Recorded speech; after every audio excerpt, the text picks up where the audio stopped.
possibility of what happened with the Baltimore bridge collapse, with that barge that slammed into that bridge.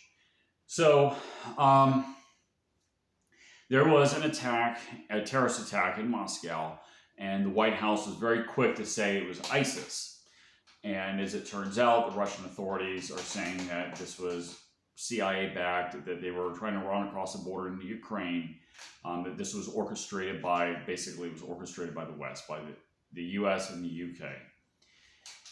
But again, they're very quick to say that this was ISIS. Now you notice with this Baltimore thing, this happened right after the Moscow terrorist incident.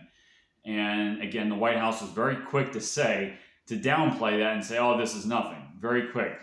No investigation or anything. The captain of that ship was a Ukrainian. And there was a social media post, I think it was on X, that it was supposedly somebody from Ukraine celebrating this attack because the United States wouldn't give them enough funding. Now, bear with me here. I think this might be a retaliation.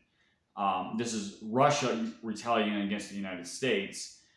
And the reason why they can't blame this on Russia is because they would have to admit, or it would insinuate, that this is a retaliation because of the so-called ISIS attack that happened in Moscow. So in other words, it's going to be something of an admission saying that the United States and UK actually were behind the terrorist attack in Moscow. And given sort of this complexity, it's sort of a tit for tat. It's the Russian intelligence is saying, okay, the American public, if they're dumb enough to buy, the White House, saying that this was ISIS, then they also might be dumb enough to say, that this was a quote accident. There was a vessel, and this I think was a year and a half ago, that was hacked and ran into another vessel. I believe it was a U.S. Navy ship. I'm not 100%. So yes, these things can be hacked. Their guidance system, of course, there's so many other details. It depends on how up to date this vessel was. I mean, obviously older vessels don't have the same technology, but anyway.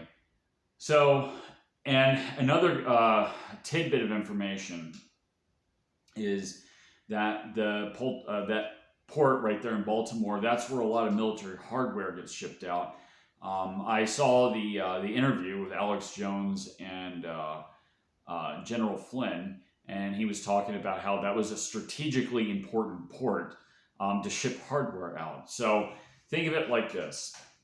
Why would the Ukrainians destroy a port that, that would block potentially some of that hardware getting to their front, right? So that doesn't make any sense. The Russians would make it look like it's a Ukrainian. So, again, because there's people that are pro-Russia, and they'll say, okay, this is bad Ukraine, yada, yada. And of course, a lot of people are saying, Russia doesn't do anything at all. I'm not saying that the Hunter Biden laptop, for example, wasn't propaganda. Obviously, that was not Russian propaganda. That was U.S. intelligence. That was CIA propaganda, calling it a Russian story. But you understand where this is going. It's tit for tat.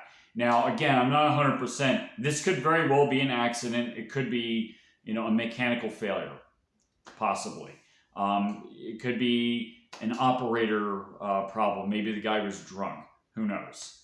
But just to float that idea out there, this could be a Russian intel attack to shut down that port, to send a message to the U.S. intelligence to say, hey, we could strike you too.